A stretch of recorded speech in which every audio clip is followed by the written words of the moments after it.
Hello everybody, Prepper003 here today, and today I wanted to go over something that I wanted to do as a continuation to my series of the Militia concept. And right now, this one's going to be a bit shorter than the Rifleman series that I did earlier, well, the Rifleman episode I should say, but that's the Designated Marksman. And right now, as I said before in the other video, I am just a civilian. I've only done all of my training in the militia and at carbine courses and training by myself over the past 4 years. So that's where this knowledge comes from, and that's where I'm coming from with this. Now, I'm just going to head it off with the basic version of what the DMR is.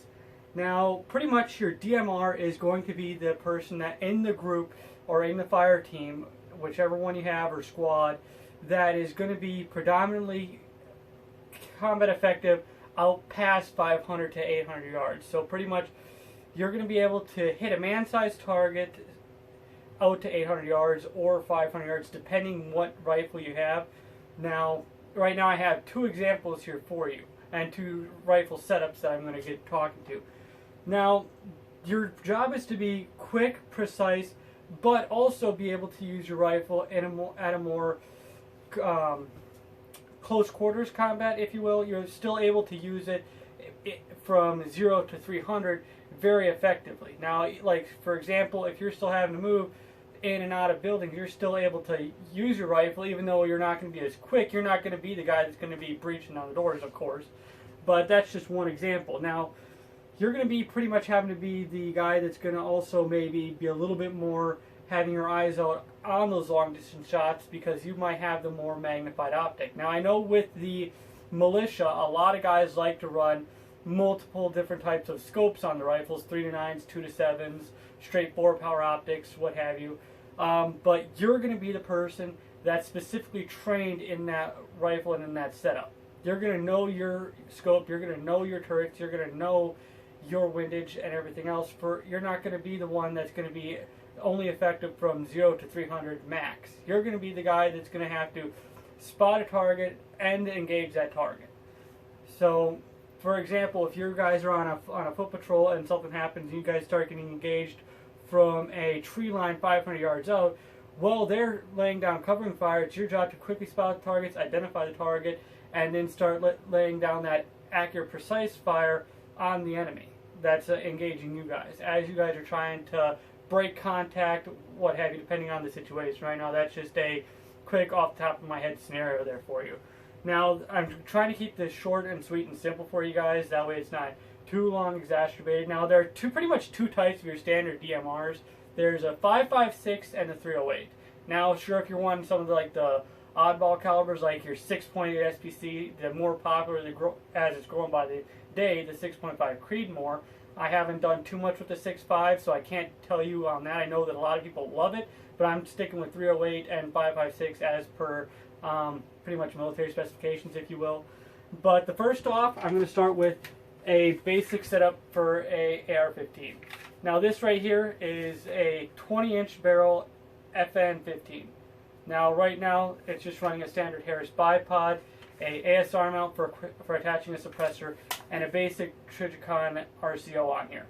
Now, the nice part about this optic is it does have all the types of drops that I need for this gun and for this barrel. So this optic and the rifle setup right here will work exactly as I need it to. Now, right now, I am shooting a little bit more specialized ammunition right now out of it that I've been working with, because one thing that you will be using, you're not going to be using the same ammunition. Well, you might be. I'm not going to get into the ammunition because right now, if you do want to get a little bit extra ammunition out there and on you, you might not always have that in a long-term situation. So I'm not going to say anything about the ammunition. But if you're running the same ammunition, make sure that your optic, you know your dope and everything for that optic for the bullet grain.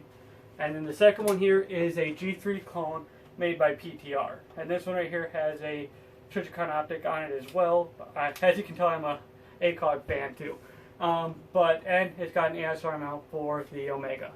Now, I do love these. I do love the G3s. You can get the AR-10s. You can get your M14s, whichever one you want. But right now, I will say if you are going for a DMR setup, I would say that going with a 308 is going to give you a little bit more of an advantage, especially for heavier impact, longer range, especially for trying to defeat enemies with heavier amounts of cover. You're going to be able to punch through more cover more quickly with this than you will with this right here. And the thing is, the thing that's nice, I will say, about running a AR-15 style DMR is if you guys are trying to stick with standardization, you can use the same magazines as the guy next to you. So unless you guys are all running G3s or whatever your 308 is, which I highly doubt, then I would say that you might want to just be sure that you have a high amount of 308 stocked up for the situation you're going to have to use this.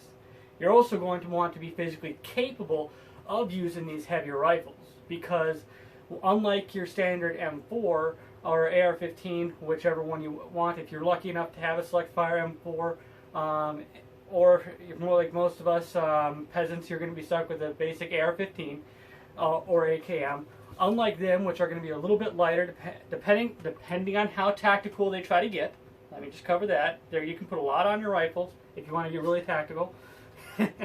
But these rifles are going to weigh a bit more, probably about 4, maybe 5 pounds more, depending on it. Like the 308 here weighs, if the last time I checked, around 13 pounds. I haven't tested that since I put the GGNG bipod on there, but I do know that my setup here is about 3 pounds heavier than my basic straight iron sights AR-15. Now let me get into the training aspect of this. You're going to want to have to be trained to shoot out past 500 yards and to 500 yards.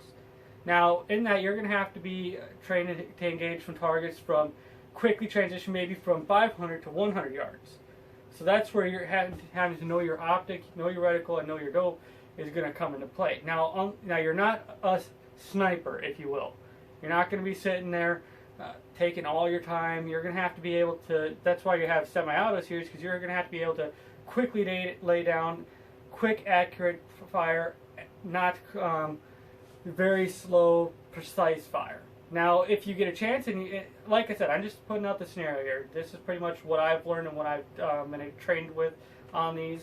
You're going to have to be able to quickly transition from maybe quick to 25, back out to 500. It all depends on the scenario. But they are going to be a little bit heavier, so you are going to want to have to be trained with them being heavier. Now, that goes on to equipment. Sure, you're now having to carry a heavy rifle. If you're running a 308, you're running heavier magazines too. So that's just another thing to be a little bit more knowledgeable about, is know what your loadout is and practice carrying your loadout. Take your loadout, your rifle, and a 48-hour assault pack out and walk, or take your ruck if you want to take it for a little bit better, and go for a ruck for 5-10 miles. Trust me, it gets on you after a while. And onto that onto the training is that not everyone is going to just slap on a scope and be a DMR. And I got an example for you. Putting on the biggest, longest optic that you can onto your standard AR-15 does a DMR not make. You're not going to be throwing this huge optic on here and all of a sudden you're the DMR of the group. You're going to have to be trained into using that rifle. And right now, this right here, I just threw it on here. Right now, I kind of want to make the hit road home kind of thing a little bit harder on you guys. So this right here is not the scope or the rifle setup that I would want to be in a DMR. Because right now, you're going to have to be the guy that's going to be making those long, precise shots. So just be aware of that and just know what you're dealing with. So that's I just wanted to kind of keep it a little bit short for you guys. But just be knowledgeable in your rifle, be knowledgeable in your ammunition, be knowledgeable on your optic, on your barrel, the barrel twist, and be knowledgeable in identifying targets and ranges. Now, the nice thing is if you know how to work your reticles, some of the reticles have ways to gauging the size and the distance of your target by using the reticle, and that's going by specified scopes here. But I'll say it again. I prefer the 308 just because with the 308 you can easily decimate a lot more cover than you can with an AR-15 and with the 5.56 bullet. Now, the one thing you are limited with is ammunition. Instead of having 30, you have 20, depending on what type of rifle you're setting up. If you have an FAL, they have a little bit more 30-round magazines, or if you're using a AR-10 style platform, you do get those nice 25-round PMags. So that's another option. Right now, I just have been experienced more with the G3s and the PTR series of rifles. And the reason I say G3s is because I have had a little bit of chance to play around at the shop with an actual HK91. So that was pretty sweet. That made me want to get the PTR. But that's just one thing I'll say. I'll say it again, keep it short and simple for you guys.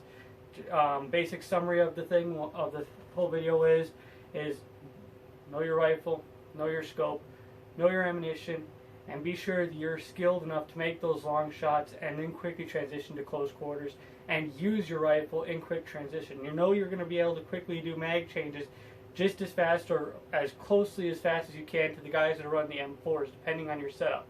Oh, sorry, AR-15s. I want to try to be politically correct here. But just be sure of that, be knowledgeable in that, and just know that your guys that are in your team are depending on you to make those long shots. They're putting their lives in your hands to make those long distance shots and to be long range capable. So as I was making the joke earlier about putting that long huge scope on your AR-15, just know that that scope, that rifle, is going to depend on they're going to be depending on that rifle as much as you're depending on that rifle for their lives. So just be sure you're capable in running that, capable in doing that, and capable of hiking that and carrying that rifle in a high stress situation and still able to keep using it under that high stress situation. Now, I've never been in a gunfight, so I don't know how I'm going to react in a gunfight. I just know that if I keep training and building that muscle memory, hopefully my body will react on that training. So, Prepper003 out. If you like the video, comment below. If you can think of other things that I didn't add into this, be sure to put it down below. Like I said, I'm no military expert. I'm just telling you guys what I've experienced in the militia.